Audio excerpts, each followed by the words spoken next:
Perhaps you're right. Let me bring in the fourth speaker, Alvin. Alvin, you work for the biggest and most admired financial institution in the world, and that is until a short time ago, right? Yeah. I did too, right? Do you agree with David that this sort of over innovation is bad, in financial products? We should stick to the basic stuff. High savings, is good. Like China, more regulation is always better than less regulation. Is that what you found out in Citi? Why you experienced such a precipitous fall? Let me put it this way. I find it amazing when I heard Greenspan said that he expect the market to self-regulate it.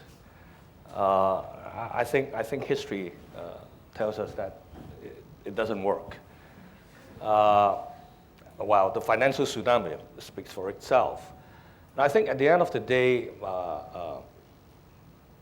human nature is what it is. And one of the very major factors in this whole financial tsunami is greed.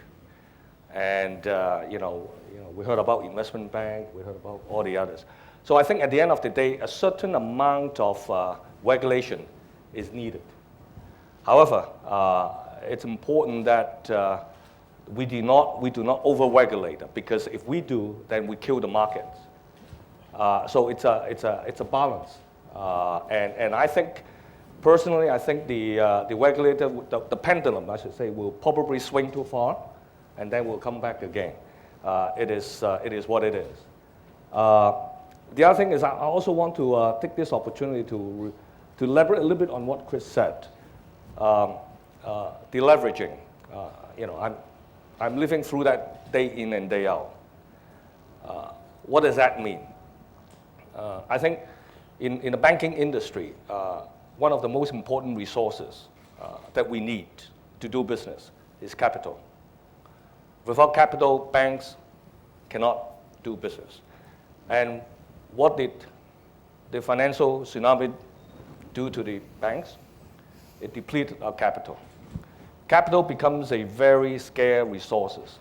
And therefore, as managers and bankers, we need to deploy our resources more efficiently.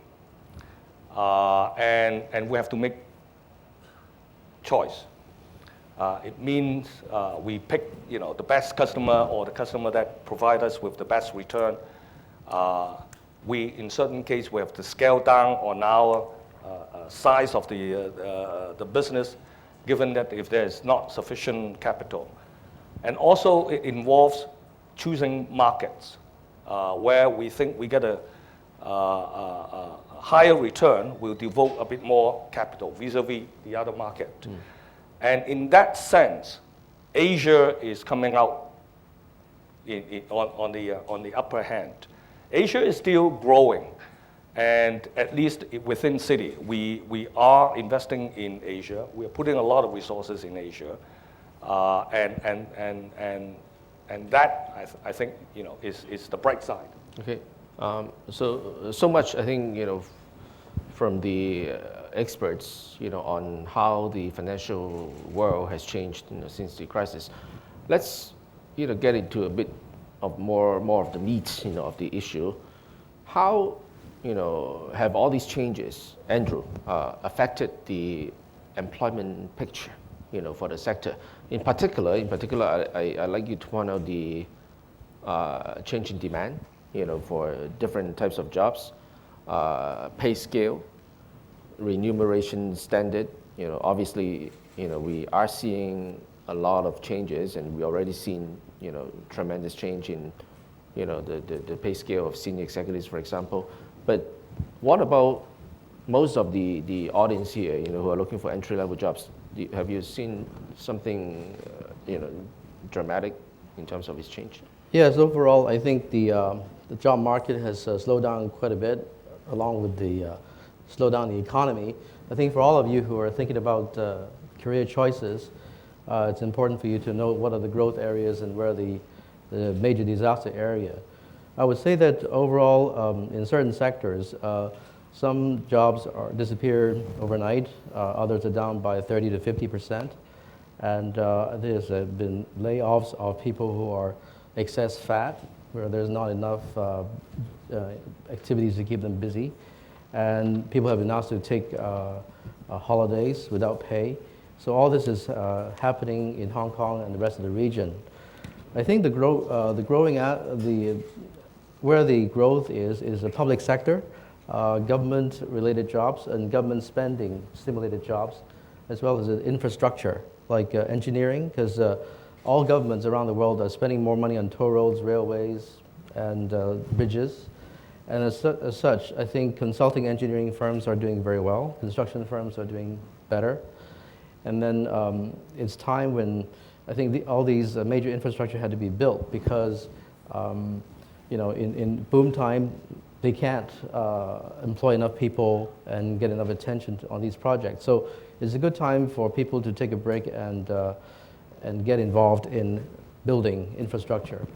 As far as financial services sector is concerned, there's a big spectrum of jobs, all the way from asset management to private equity to commercial banking and private wealth management, et cetera, and sales and trading, capital markets, IPOs, et cetera. So it's a big spectrum. Not all sectors are hurt as badly as some other sectors. I would say the creation of highly sophisticated structured products for I think the general public is probably over, and those products are probably reserved for the more sophisticated institutional investors. But apart from that, I think there has been constant, steady growth in wealth management. People still need to manage especially nowadays, their wealth very carefully.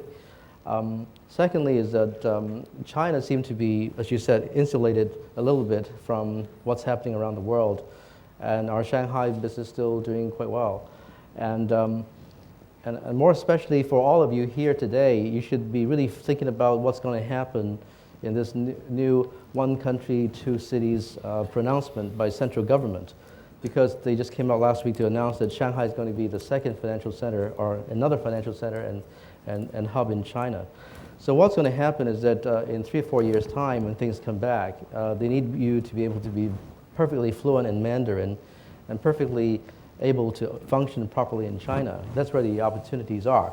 So if you fail to get jobs this year, I would spend your time maybe enrolling in a program which will educate you about the legal system in China, the regulatory framework, as well as the financial markets and languages, etc.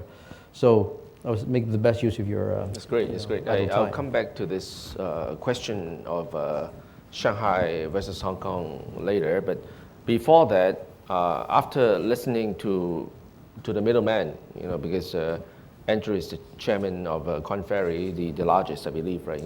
Among such firms in the world, Asia.